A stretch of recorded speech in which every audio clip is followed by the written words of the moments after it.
Emergency preparedness is one of those things that we know is really important, but often gets shuffled to the bottom of our pile of work. It's not as fun as marketing or staff training or building a new ropes course. And we all know it's actually way more important. With all the preparation and training that you can do, emergencies are still going to happen. And you, as the camp operator, need to be prepared for how to handle it and the repercussions. It's a huge responsibility to be trusted by our camp families and our staff, and it's our duty to be prepared the best we can. Lots of show notes and links to check out after you listen. This is the Day Camp Pod. This is the Day Camp Pod from Go Camp Pro, bringing you the best ideas, strategies, and discussions in the day camp industry. You can find our show notes at daycamppodcast.com. The Day Camp Podcast is brought to you by CRS, Commercial Recreation Specialist, go-to source for recreation solutions that will ensure that your camp thrives. Explore their website today at CRS or Rec. CRS is very fun. Let me tell you about CampMinder, the #1 camp database in the world. It has the most robust offerings of services found anywhere. Every feature works together to create a policy system that helps your camp office run more efficiently while giving your camp families state-of-the-art communication and financial. Check out the details at campminder.com. AM Skyer is the leading insurance and strategic partner for many of the finest camps in America. AM Skyer partners with camps to provide public relations, legal, medical, behavioral support, and more. Experience the AM Skyer difference. Learn more at amskyer.com. Welcome back to the Day Camp Podcast. I'm Andy Pritikin, Director of Liberty Lake in the Philly suburbs, New Jersey. I'm Sam Thompson from Crystal Lake, Illinois, Crystal Lake Park District. And I'm Jordana Grossinger. I'm the director of Camp Robin Hood in Ontario, Canada. And we have an awesome show about to embark on here. We've got three terrific people. We got Barry Garst. We've got Tracey Gaslin from the Alliance for Camp Health.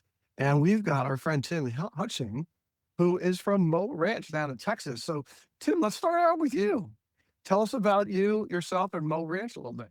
Yeah, so I'm Tim Huchton. I'm the president and CEO of Mo Ranch, which is a Presbyterian retreat and conference center, summer camp, day camp, located right in the heart of the Texas Hill Country. We serve about 34,000 guests a year. That includes summer campers, day campers, overnight guests. We have a whole hotel operation, so a pretty large operation down here. My background is I've been in camping now for over 30 years. And before I got into camping, I thought I was going to be a firefighter paramedic. So I also carry that emergency services background and have a long-standing history of emergency preparedness and emergency services, both as a paid and a volunteer. Excellent. So 34,000 kids, or adults, or whatever. So I'm guessing 12 months a year because you're in We are Texas? 12 month a year. We never close. So we're open 365 days a year here. Right. So while Sam and Jordana and I cannot feel our toes right now because of the weather outside, Tim said that he will not live north of Austin, Texas. He made that pact. And what temperature today, Tim? It is 84 degrees. Oh my gosh. So Look at the down there. universe. Yes, the universe. All right. And then Barry, why don't you tell us about yourself? You've been at ACA for a while now, haven't you? Well, formerly with ACA in formerly. research and business development. Now I'm a professor of youth development at Clemson University. I've been there since 2014. I'm also the research chair for the Alliance for Camp Health. And like Tim, 30 years as either a practitioner or a researcher. Much of that work has been done in or related to summer camps. It's nice to be with you today. It's great. Thanks for all that you do, giving us the data. We really, really appreciate that. And then Tracey. Yeah, good. Tracy's back. Oh, welcome. It's great to be with you all. I am Tracey Gaslin, and I am fortunate to serve as the CEO for the Alliance for Camp Health. We love our mission. We love the ability to go out and serve camps across the country in a variety of ways, day camps being a really important asset to us and all of the work that we do. Get to work with Dr. Garst almost daily. We communicate around the world of health and wellness and, like today, emergency preparedness. So we're excited to be here. That's terrific.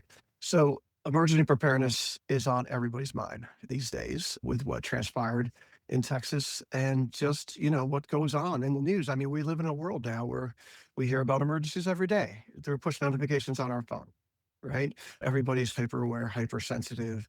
And even if your camp is located on the outskirts of civilization, even those podunk towns have now starting to catch up with us regulatory wise and such.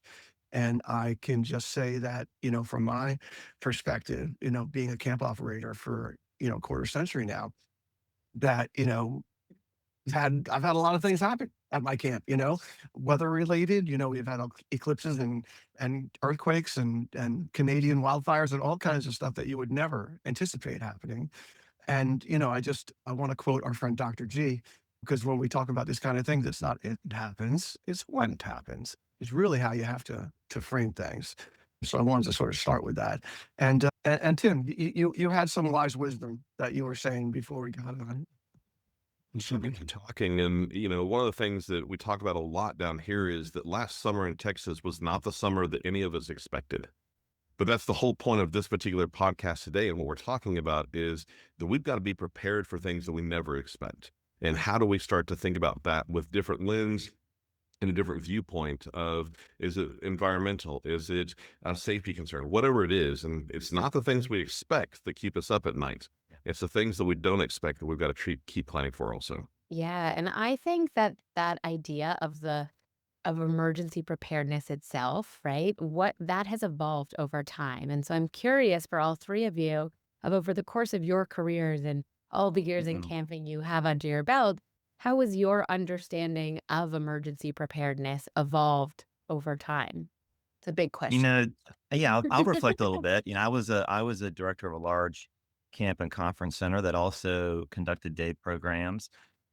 And I think back then, you checked off a box, right? You wanted to meet the policy of your organization, you wanted to meet the ACA standard, and you sometimes, had to deal with an emergency here or there. But I think the prevalence of the situations and disruptions that camps have to be ready to take action on are more diverse. I think they're more complex. I think they're more numerous. And I think they have broader implications. Now, it's been a number of years since I was directly, in camp. But again, I think that complexity is just much richer than it used to be. I was going to agree with you, Barry, because when we think about emergency preparedness, our first thought is weather, and I'm not discounting weather. It absolutely can play a significant or have a significant impact on your camp experience. But there's also more diverse things. Like, I don't think when Barry and Tim started, they were thinking about intruders on camp too much. Right? That was Right. not part of the language or consideration. And now we're going, we have to think about, what if an intruder shows up on camp? What does that look like? How do we begin to process that? How do we make sure we try to do our best to keep people safe? So that, and then you have mental, emotional, social health emergencies. When someone could potentially be harm to self or harm to others, that is an emergency. And so, again, diversifying that portfolio of emergencies becomes ever more prevalent for us to think about. How do we do that? How do we make this Yeah. this podcast today? I hope all people walk away with a very practical approach to what they do with their emergency preparedness work. We So did a for me, podcast a couple years ago after a shooting here in our area with Mm. how did they handle it the next Monday at camp. It happened at the 4th of July parade. But it was interesting to see, how what the aftermath was that they did with their kids. So if you want to look that one up, that is still in the books. yeah, a couple of years ago. Yeah. So from a one-on-one perspective, right? Because I teach the new camp directors course occasionally, and I get all these green people come walking in. Yeah, I just got told I'm running a camp this summer, right? Let's help those folks out a little bit, right? And you talked about the checking off. Barry, you mentioned the checking off the boxes for the your accreditation and stuff like that, and just making sure it's done, and that kind of thing. But that is so baseline level, right?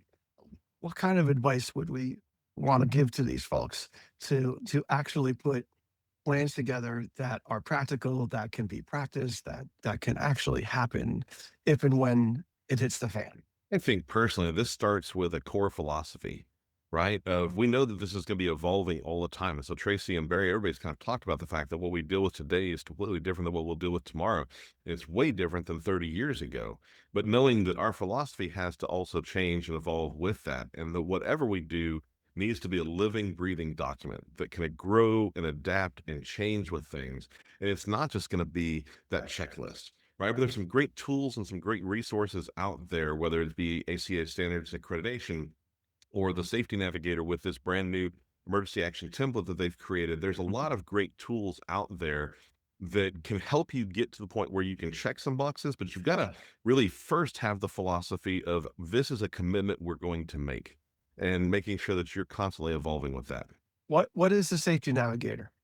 The Safety Navigator is a new group that actually started up after the flooding in Texas, and they come to this with an experience of oil, gas, and mining and safety operations, but they wanted to help camps better prepare for anything that could come up. And so they've actually created this incredible emergency action plan document and template that we're using at Mo Ranch even right now. I actually have been so impressed with them. I joined and became part of their national board for this. It's all free resources that they're putting out as well.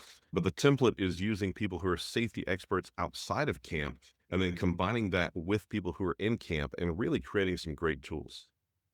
I think that's so Tim, fun. Sorry, go ahead, Tracy. go ahead. I was going to say, and Tim, I love that because the concept of a template is really important. Because if Barry and Tim and I all work at different camps, all of our emergency action plans will be different.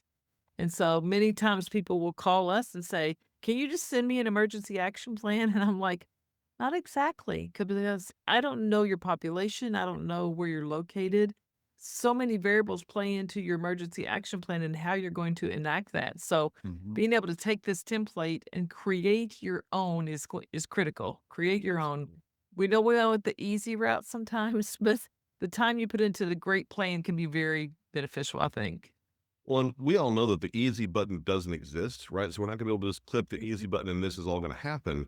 But if there are some tools that help us make it a little bit easier, we don't have a shortage of work on our plates as camp professionals. And so if there's anything that you can use, whether it be a podcast like this or a conversation with someone over coffee, a template, whatever you can use that makes it just a little bit easier to navigate these things, and knowing that you've got an entire support network across the country of people who want to be peers and would help you on these projects as well. I think that's so important, and to normalize that too. I was just at the OCA camp conference and we were chatting with a lot of young, we call them young-ish and emerging camp professionals and people that are newer to their roles. And just that feeling of overwhelm of how many of those check boxes they have to check off, how the pressure of getting it all right is a very real thing. And so I think having resources and tools like that, and also like you're saying, Tracy, of like, it's okay for them to pick up the phone and call the ACH or call ACA and say, hey, I'm curious about this. What are my next steps? And so you can get pointed in that right direction, because a lot of these things, it can feel a lot if you're doing it on your own and even with your team, but reaching out to the experts and knowing that they're easily accessible and there to support you is really important to kind of illuminate, I think, for our listeners. New camp directors are always a little hesitant to reach out, but then when they do, they're always saying to me, I reached out to that camp director and they were so nice. Some of the nicest people you ever meet are in camp. So I love it that they finally, you can encourage them along to reach out and help. Yeah, my suggestion, get out of your office and go to some conferences and meet people that run camps that are similar to yours, because I think that's really important. The size, the amount of kids, the amount of staff, the terrain, all those kind of things. You can really get some good ideas from these folks and best practices. And, Andy, to your point. So, to your go point, for the it. idea of trying to think about best practices, we think about evidence-based practices. And what does that mean? Well, what's some data that we can collect to understand what camps are doing, that we can benchmark what's going on in our camp compared to camps that are like us? I know we're going to talk about, a research project that the Alliance for Camp Health will be undertaking soon, a little bit later in the podcast. But even just to think about that now, trying to collect good evidence about what camps are doing. And, there have been a couple of studies that have taken place in the past, and organizations can look back within their own documents and do an inventory of some of the things that they've experienced in the past, but also certainly looking to new and emerging research that's going to provide real guidance for camps about what are some of the examples of success that camps have experienced in their emergency plans? What are some of the constraints that they're experiencing? What tools are needed? So we're really excited about, I think, what's going to be on the horizon that's really going to help direct camps and provide the guidance that they need. That's wonderful. I think something scary for camp directors is to talk about it, to talk about their emergency preparedness plan. I find always that fine line and that balance between, okay, we know we need to say something about it, but we don't want to scare anybody off, right? And we have real examples of even when you talk about it, things are just unexpected, right? And things happen. And that's what these plans are for. But what would be your advice about how to bring that up with our staff and our families and our communities so that people know that we're prepared, but also we're talking about things so it doesn't catch us too off guard that people don't know how to respond when these things happen? They also need to rehearse. And I think they shy away from, well, if we rehearse, it'll scare the kids. But they need to rehearse, Yeah, well, we know the kids are pretty used to this from school at this point, right? so that's out the window now. That's what Well, that's what it's parents expect transparency and they want good lines of communication. We've done actually a lot of research at Clemson University, myself and some other collaborators looking at parent anxiety within camp settings. And, not having a strong relationship with the director or staff can really be a big issue, separating from their child for the first time. So, anything that camp directors can do, and I know that, we're kind of preaching to the choir here, but, these are important reminders that we have to build trust with parents.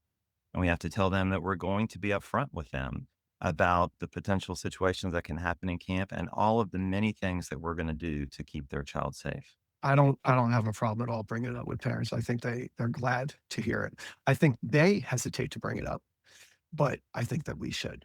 I think that is really important. One thing I want to throw out there is that's important, and we're gonna, we're alluding to a lot of resources. I want to say that we're gonna put a ton of links in the show notes to Barry. Any studies that would be helpful that for people to see would be great. And Tim, certainly the stuff from the Safety Navigator and whatever else, and the Alliance for Cap Health. Like we're gonna have a ton of links for you. When I when I decided, like Tim said, get this philosophy that you want to cover all your bases and be as safe as possible and all that kind of thing, right? And then, so who were the first people that I called? Well, I called my insurance company. I called my town and county emergency planning people, right? And interestingly, all those people didn't really want to get really specific with me. They really didn't. They were sort of avoiding saying, "This is what you should do." When as a young camp director, an experienced camp director, I wanted to hear, "This is what you should do." And I think it's a cover they're covering themselves, right, from if anything did happen, and then me telling them that, "Well, this is what you told me to do," that kind of thing. But what I'm saying, does that sound normal to you? I mean, because that is what I hear very often. Yeah, governing and regulatory people are very rarely, no matter what you're talking about, going to give you a specific answer. They're going to say, here's what we suggest. Here's some recommendations. Here's some ideas you can take. Because I think in a similar fashion, they don't know the specifics of your camp. So they really are, even though they may be licensure and regulatory sometimes, they're going, okay, Tim, this is what we say you need to do. Now you figure out how to do that because I don't know your camp. Right? So it does make it challenging, I think, and a little difficult. Same when we went through COVID. We go through COVID, we go through communicable disease events. No, nobody's telling us exactly what to do. I mean, how many Right. webinars did we do with the CDC? Right. We're saying, here's what we recommend, here's some things to think about, here's suggestions. And that becomes hard, right? For the 101 camp directors who are saying, I don't know what to do. So Yeah. they really do need more concrete information, and providing that can be a little bit of a challenge. Right. And if your board of health is like, we show us your plan, right? ACA is like, show us your plan so we can check off this box, right? And you have this plan, but who's vetting this plan, is sort of my point. You got it almost takes the camp director needs to be motivated to go out and find expertise, right? And sometimes if you're a big camp like mine, you can actually find it within your camp, population. There's people that have done this kind of thing before, or finding a private company or whatever. But yeah, it's the lack of specificity that you get from the people that you would think would be guiding you. It makes it even scarier. For over 100 years, summer camps have been an integral part of the AM Skyer world. Today, AM Skyer is a strategic partner for summer camps across the country, building personal relationships and providing valuable resources to their clients and friends. Every day, AM Skyer is proud to support camps and help make them safer. AM Skyer was founded by Abe Skyer in 1920 and is now in the third generation of Skyer family leadership.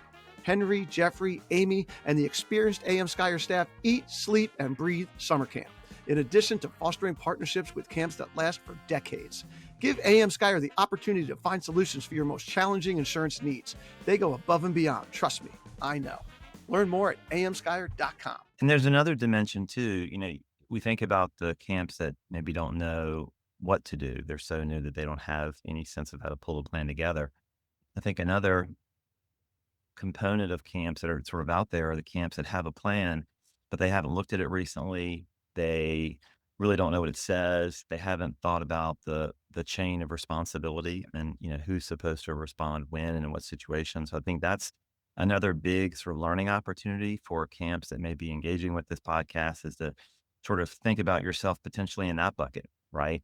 Where we have to sort of revisit some things that we may already have in writing, or we have to involve different staff, different administrators, different individuals within our camps network to say, what is that chain of responsibility if something were to happen? How does it differ across different types of emergencies that may happen within camp? So I think that's just a really important piece here, because I have a feeling that a lot of camps will find themselves in that space. I think you're right. I think that's why sometimes it feels a little like unattainable, or kind of it lives in a binder, like in someone's office, and it's not so much lived or possible. And I think and I know the events of last summer and other emergencies that we know of, that it really brings to light that these things do happen, and we need to talk about them a little bit more also with our teams, right? And do some of those debriefs and say, yes, here is the chain of command. Let me remind you what that is. Here is our team at camp that you can consult if you have questions about this. And Tim, I'm wondering, with your background in emergency services and your camp background, what was it like to see those two things merge? Did it kind of, some light bulbs go off that like we should illuminate for more camp people, or what's your take on? I think there's always things. I think that one of the things that we've all kind of learned from emergency services is that we used to use the 10 codes for everything, right? 10-4 and 10-8 or whatever it was. And they started realizing that it was different in every region, right? So this wasn't the same. It wasn't a national thing. And so communication wasn't the same. And so even emergency services have started getting rid of these 10 codes. And they said, let's simplify our language so it's the same language everywhere you go. And I think that's something that we learned is, as we're creating our emergency action plan, is how do we put the language in there that makes sense for my camp, but also makes sense for the fire department that's going to show up, the sheriff's department, the police department. And so starting to use common core language that is inside of FEMA and National Incident Management System and the incident command system structures. And so you're using that, you have an incident commander. So it says incident commander versus the camp director, right? So that you start to talk about that same language, because when EMS or emergency services show up, they're going to ask you, who's the incident commander? And you'll say, well, my camp director is this. No, I need the incident commander. So little things like just changing the language that we use when we're writing our plans to be something that can be seen across the entire board is really important. I love that. I think that's a really good actionable step. And I think it's something that can apply to different areas of camp management and camp operations, of having that shared language so everyone's kind of in the loop of what that's going to look like. Yeah, and so I'll make sure that I send this to Andy as well, so you can put it in the links for description. But there is Incident Command System free videos and training, and NIMS, which is National Incident Management System, and they're all run through FEMA. And so it's that same common language, and you can go through these classes in about 2 or 3 hours and really learn a lot. And it helps you build your emergency action plan a whole lot more, because you're starting to see what FEMA might be looking for, what all these places are looking for, and gives you some type of groundwork and a foundation to start as you're rebuilding. And so when we were redoing our emergency action plan here at the ranch, the first thing we started doing was, as Barry said, we're taking it off the shelf, right? Is what we're doing the same as what we said we need to do 5 years ago? Right. Have the buildings changed? Have the search parameters changed? Has our staffing size changed? So talking about all those things and updating it, and then part of that update was changing the language inside of it. And so that's what we've been spending the last 5 months working on here, is just changing the language and trying to make sure that consistently across the board. The other thing that I would say is build a relationship with the groups of people you think you might need before this happens, right? It's very difficult to call someone the day of an incident and expect a quick response. Fire, EMS, police, they're going to show up quickly because that's what their job is, right? But building that relationship ahead of time is really important. So we'll talk about specifically mental health here is part of this, right? Everything that we do is designed to be physical and emotional safety for all of our participants over the course of things. We had the flooding event, but then we immediately realized that we needed to also have mental health support for all of our staff immediately after this. And so the flooding happened on Friday morning, and by Friday afternoon, we'd already contacted mental health agencies, and we had counselors out here within 24 to 48 hours, helping our staff with the mental health aspect of the trauma that was going on. Well, that doesn't happen on Friday by calling them on Friday. That starts a year or two in advance with starting to build those relationships with your local fire department, with your emergency management coordinator, with the local law enforcement, and building those relationships and keeping them going, but looking outside of that traditional response and also thinking about things like mental health. And that's where the Campwell stuff that ACH does is so vital. And it becomes a framework of how are we going to respond to this, but do it beforehand. If you start planning the day of, you're late. Yeah, what good advice. I love that. And I think it's good timing in people's planning for camp too, to make sure that that's on your to-do list. I know I just made a few notes as well about dusting off those books, updating them, right? Definitely make those updates. And the relationship building, that's what we're so good at. But I don't think a lot of camp people think about those types of relationships that go outside their camp walls, so to speak, right? More really. I could kiss Tim on this one right here because I'm like proactive, proactive, proactive. I don't care if it's you want a dentist that you can call on a Saturday night or some kid who broke their glasses on a Sunday morning and they're at camp. You need to be as proactive as possible to connect all those outside resources. You're not going to get a bus ahead of time. If you call the day you need it, right. you're not going to get a bus. So how do you do that? And what does that look like in a very proactive approach? So that becomes part of that. Hey, it's January. We're going to reach out to all of our outside resources, contacts, support systems, let them know we're still here. We're providing great services for families. And here's how you can come alongside us. If You you've know, got another a key thing, message here is, Tim alluded to it, Tracy as well, is that, we can, and I think someone could come into this podcast thinking, I'm going to get the cookie cutter approach. I'm going to get like the list of 5 things that I need to prepare for. And we can start with those pieces, right? We can look to some existing templates and tools and start with those. But camps are contextualized. Camps are unique. And so this idea of building those local relationships, having those individuals visit you on site, or having those individuals become familiar with your site, with your populations you serve. So I think it's that this recognition that every camp that's in the world that's hearing this podcast has unique challenges, unique strengths, unique things that they're going to be planning for. And so I think it's sort of combining this interest in relationship building and inventorying what's already there and identifying these great templates and resources that become the starting point, and then contextualizing those with those other support systems, those other relationships you built, so that you can serve the unique needs of your site.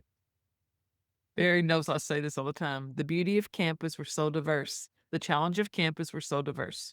Yeah. Those I say it all out the time. And it's not good or bad. It's just who we are. those other contacts that you make along the way too, they like to be included in training. I know we did a community-wide active shooter with the police with different agencies at the same time, but they like being involved on the front end of that kind of stuff. It makes their lives easier as well. Yeah, along with what Tim was saying, every single camp should have a phone number and know an agency, a local agency for a trauma team. that is something you do not want to have to be looking in the yellow pages for when you need that, and don't be relying on your insurance company to Hey, recommend something Andy, because they're not local. Andy, kids don't know what the yellow pages are anymore. I know that was an old people joke. Well, I think Don't be Googling. Don't be Googling trauma team. Okay.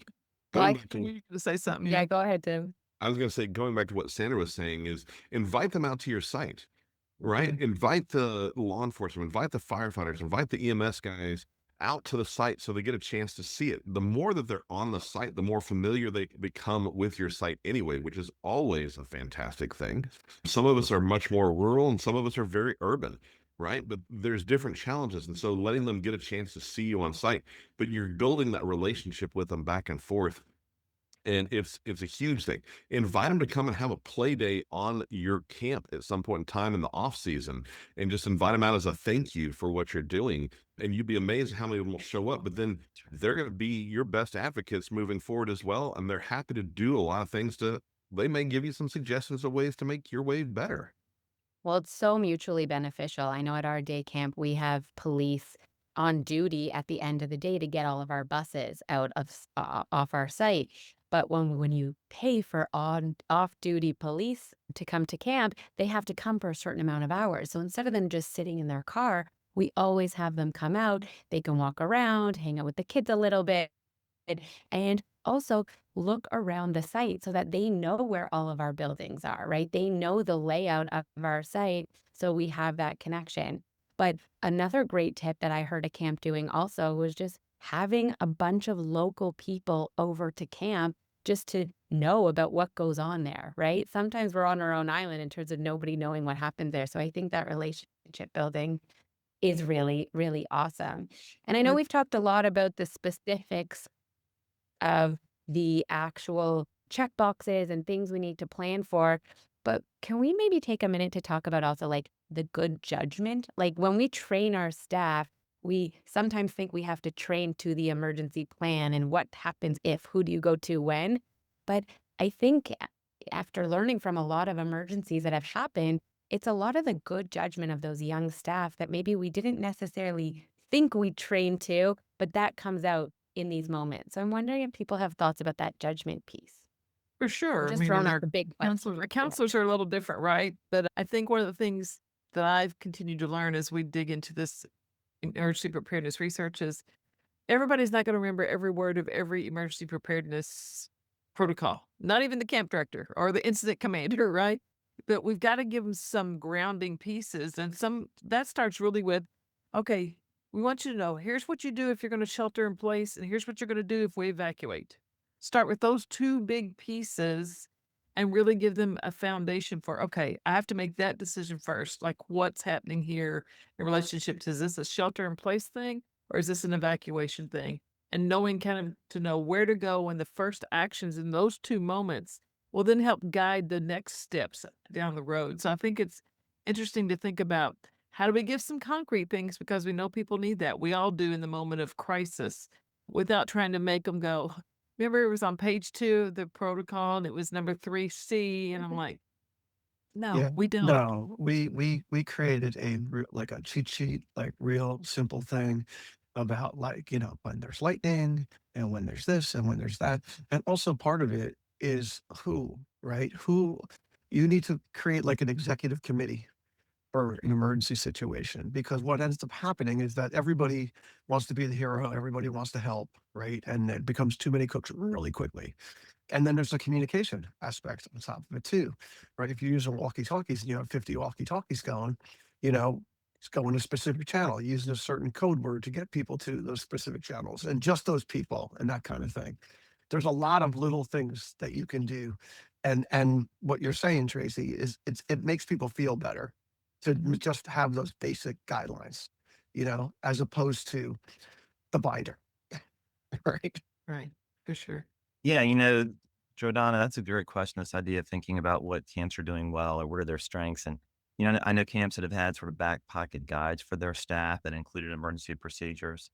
I think about the ways that camps train their staff to help children feel safe, to feel not as worried as they would be in certain situations. Staff are made aware of the triggers that a particular child may have when they become anxious. So, I think all that becomes a real strength when you imagine a camp going through an emergency and staff are able to immediately respond to the kids, to the needs of kids, help them feel more comfortable, help them feel like someone's in control. And then again, accessing information that they may have readily at their fingertips, going back to, some of what Andy and others have shared, this idea of, okay, what did we learn in training? What did we practice?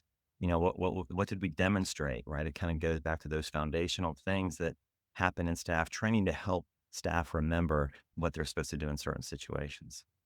The Day Camp podcast is brought to you by CRS, Commercial Recreation Specialists, your go-to resource for the latest programming and recreation solutions to help your campers thrive. Check out the all-new Water Tag, where campers suit up in special vests and blast away with high-powered water launchers for the ultimate splash battle. Rev up the fun with new Pump Tracks, a modular, easy-to-install bike course that brings the need for speed to any camp setting. And when it's time to cool down, FLX Shade delivers stylish, innovative shade with maximum coverage and minimal impact on your site. CRS also offers prefabricated cabins, pavilions, and restroom buildings. Everything you need to create a better camper experience. For more info, visit crsforrec.com. That's CRS, the number 4, REC.com. CRS is serious about fun. You are a leader of your camp and a pillar in your community. When your customers put tremendous trust in you, CampMinder's powerful management tool delivers the day-to-day task support that helps you make every moment memorable and every summer stellar. With 20 plus camp-specific tools in one, CampMinder's user-friendly platform is backed by a full team of engineers who are constantly thinking of ways to help your camp stand the test of time. Visit them today at campminder.com. I think that kind of the X factor when we're talking about training our staff in general is getting them all to start thinking critically, whether it be for emergency response or just teachable moments that happen at camp, right? How do we get them to recognize the importance of critical thinking and teach them in ways that allow them to learn outside of the parameters that we've set? That this is what we need to do, and safety is at the forefront of everything we do. However, there's some moments that things may change. It's not going to be cookie cutter. How do we get them to learn those pieces? And I think it's not just when we're talking about emergency preparedness. We're trying to hire staff that we know have some critical thinking skills, and we're going to teach and implement those. And so what are ways you do that in your staff training and through your culture? And then part of that is then talking about the fact that not every scenario you go into is going to be a cookie cutter scenario. And so we need you to err on the side of safety and on the side of preparedness, but know that this could change, and I'm not going to be there to help you out at that point in time. You're going to have to make a decision, and I will back you up every single time if you always take two things into consideration. One is, am I doing something that's going to improve the safety of my campers, staff, and guests? Right? And is it something that I can actually do without putting myself in danger as well? I will back them up all day long if they make those decisions, because they may have to make some decisions beyond the things. And I think that's where the training, the role playing, the challenging them to think about this, but it all comes to X factor of, have we prepared them to think in general, critically, about all the different scenarios they may come up with? For sure. I just want to tag on to what Tim's saying, because camp is an immersive experience. And that's what we talk to parents about. That's a selling point. The kids can come and engage and be immersed in relationship building, nature, a variety of things. But it's also, the immersive experience is the challenge, as Tim just highlighted. We have to teach our staff how to navigate an ever-changing immersive experience. And when we do that, we address their mesh needs, their mental, emotional, social health needs as well. All of us perform better when we feel like we know just at least a little something to start with, and then doing our best to make good decisions along the way that keeps people healthy and safe. But I love that, because all those pieces are so intimately tied together that we forget sometimes that that's not on our radar. I can't talk about mental, emotional, social health now. No, you're not, but absolutely you're doing that the whole time. You're helping kids not be fearful if you're sheltering in place for some reason. I always say the chance you're going to need CPR at camp is about this much. The chance you're going to need mental, emotional, and social health skills at camp is every day, every interaction, always, in every situation. So where do you spend your training time? Where do you spend your training time? So people go, oh, yeah, I guess you're right. I'm like, yes. In emergency preparedness, you got to train for that and how we help our youth and each other, peers, our staff, one to one, to navigate that experience so it's helpful to everyone. The I nice love thing too is if you let them ask questions when you're going through the whole preparedness thing, they come up with things like, can we give them suckers to keep them quiet if we're having to shelter in place? Or, they'll come up with these things that are practical, but so kid focused that it amazes you. So, and it Sam, I reminds love the idea of engaging your staff in questions and that kind of thing. And also this also, how can we can integrate critical thinking, Tim, more into training. I remember when I would do staff training, I would split my staff across different program areas, different aspects of the property.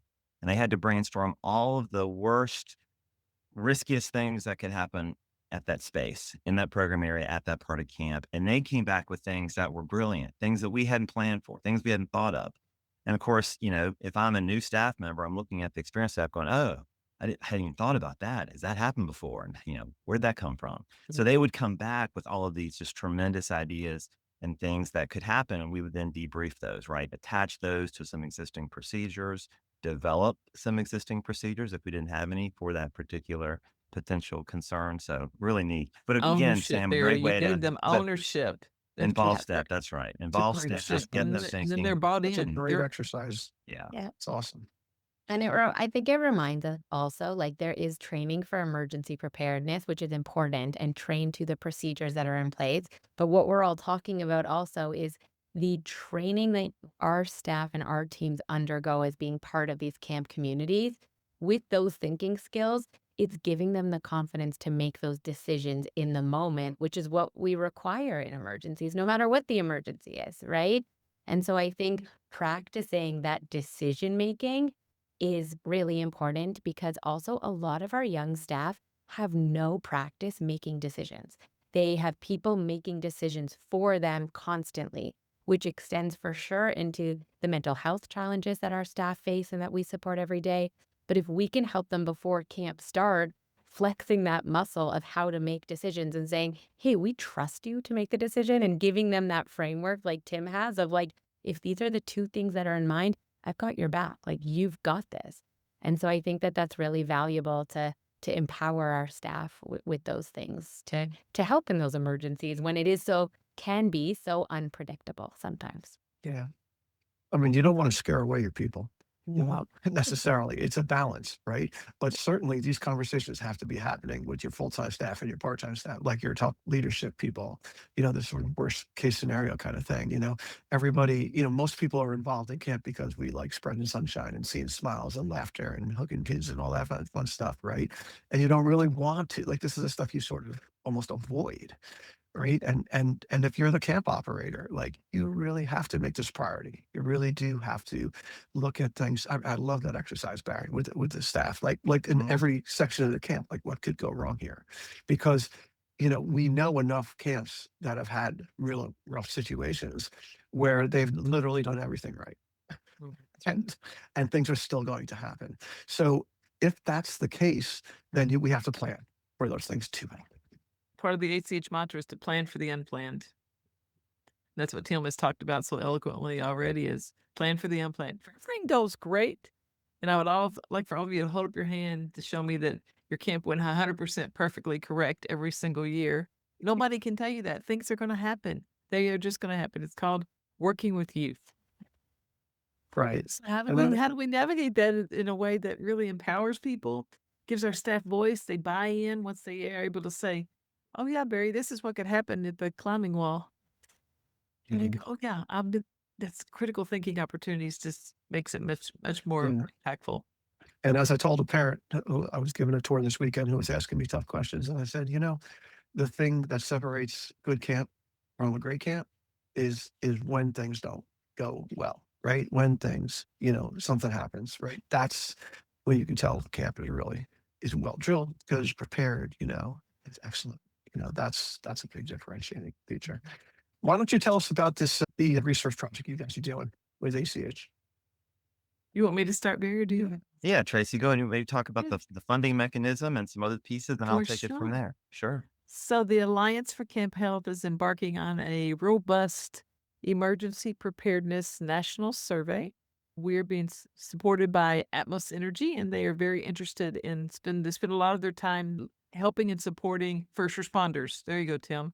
So Atmos spends a lot of time in buying fire trucks and things to help support people because they say our first responders are always the first ones there in the middle of danger. We want to make sure we're doing everything we can.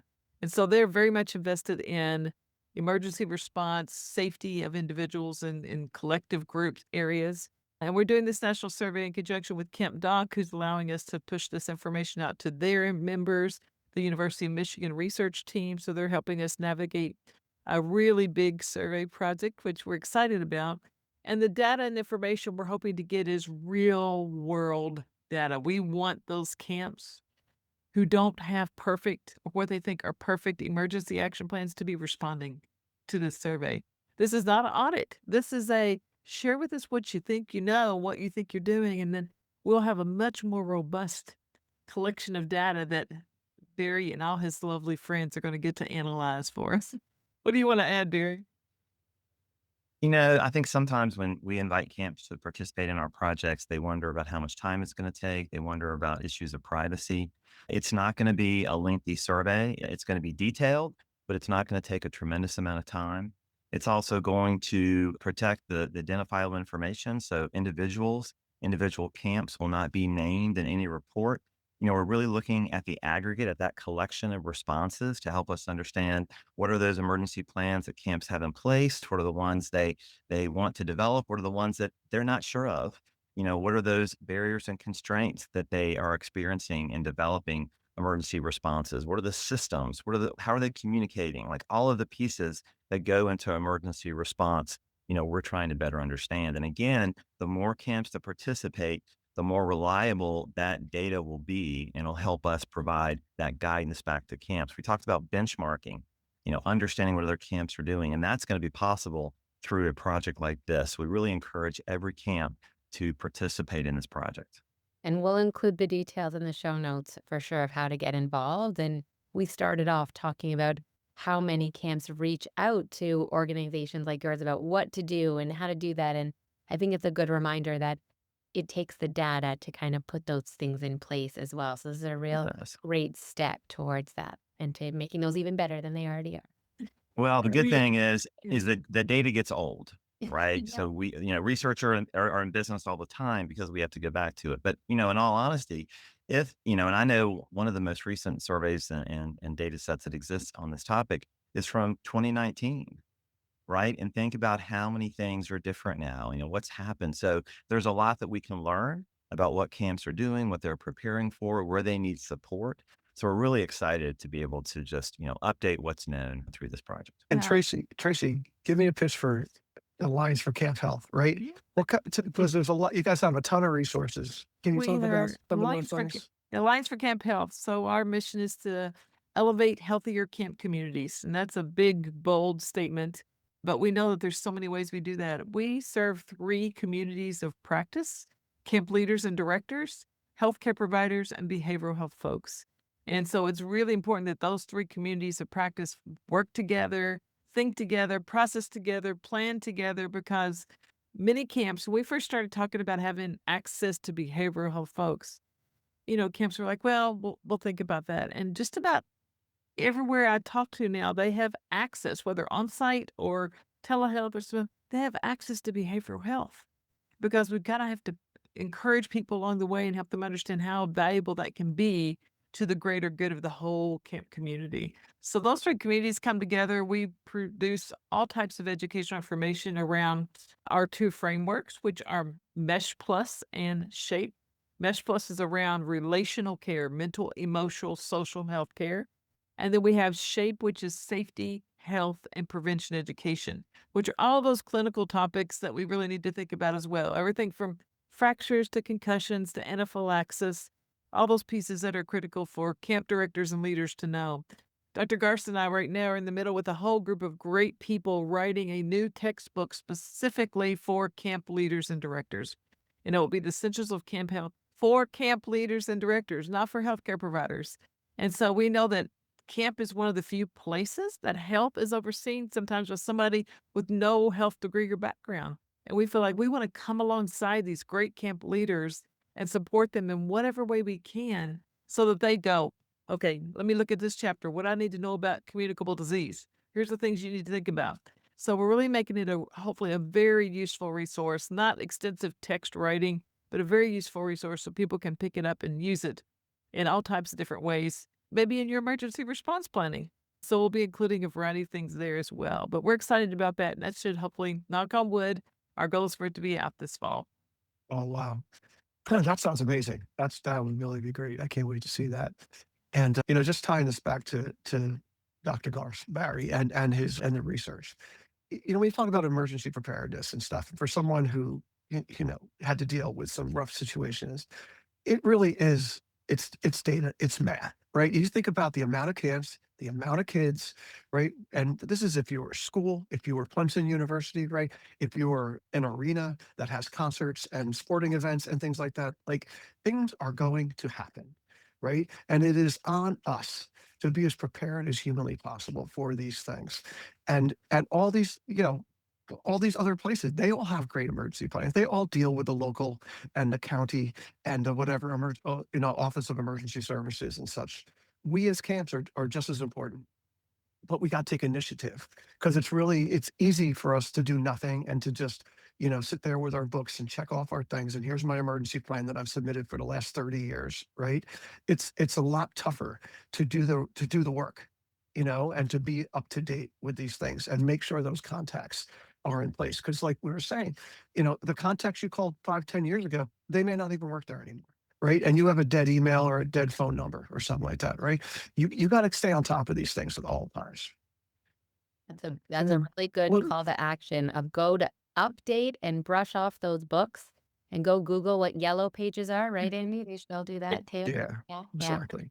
But I think that's a good reminder. Very good. Yeah. And I wanted Tim to sort of end with this because, Tim was down in the muck, this summer. And I had a lot of friends that are down there. And they're still cleaning up from it and dealing with the residual stuff and the mesh stuff, as Tracy mentioned as well, too. That will continue. So Tim, how are my friends doing down there in Texas? We're doing okay. I will tell you that like I said earlier, it is not the summer that any of us expected and any of us would ever want. But I'll also tell you that the camp community is one of those groups of people who will wrap up and hold you and support you and be an incredible network. Right. And so the camp community is strong. And I think that we are doing everything we can to support each other. We're working on all sorts of things to make our camps better, safer, stronger, but also support each other along the way. And there's a long road to recovery down here in the Hill Country, and it's going to take a while, but we know that there is a light at the end of the tunnel. And we'll also just kind of say, a lot of y'all know that I'm a photographer, and I've always spent my life taking pictures. And when you take pictures, you're always looking for a dark moment and a light, right? And so no matter what, if the photo is all dark, it's underexposed. If it's too bright, it's overexposed. We've got to have both. And that every single day, even in all of the last 7, 8 months down here in Texas, there's been so much dark, and we can always see the dark. There's also extremely great moments of light that happen along the way as well. And I think that having opportunities to share the stories, things that we've learned along the way, and get a chance to learn things that we can do better for next time, these are things that become moments of light that help guide us and shape us as we continue to do the important work that all of us are doing. It was wonderful. And I know that there's going to be a large component of this at ACA National coming up in San Diego. And this is something, We'll be glass half talking full, about it. right? Yeah, we gotta make lemonade out of lemons and we're all gonna learn from this and be better from it. Right. That's what's gonna happen here. So I thank you all for coming on Yeah, and thank you. sharing and give us Andy. as many Thanks, Donald. links as possible. Thanks, Sam. Okay. Thanks, Sam. And once again, join the Alliance for Camp Health. I signed up with my head nurse and it was under $200 and I am getting tens of thousands of dollars worth of resources. Trust me, they have so much stuff that is available to learn from. You could go down a rabbit hole forever for their stuff. And it'll make you better. It'll make you better. So I cannot push it any harder, really. But anyway, thanks to our guests Thanks to the Go Camp Pro team, to Travis and Matt, our editor Rachel, AM Skyer, Campminder, Camptivities, commercial recreation specialist for allowing us to bring this podcast to you. Check out our show notes from this and other episodes at daycamppodcast.com, as well as contact for all of our guests and our hosts. Thanks for listening. Making yourself a better Day Camp Pro will be back in another couple of weeks with another episode of the Day Camp. The Day Camp podcast is brought to you by Go Camp Pro and the Go Camp Pro Podcast Network. Find a podcast for camp professionals of every age and stage at gocamp.pro/podcast. Thanks for listening, friends. Hey, Camp Pros, we love that our industry is built on sharing. In order to foster that spirit, we hope that whenever you share an idea that you learned from the Camp Hacker podcast, conference, summer camp professionals group, or wherever else, that you're quick to give credit where credit is due. That way, we can all encourage more Camp Pros to share the tips and tricks that will make camp better.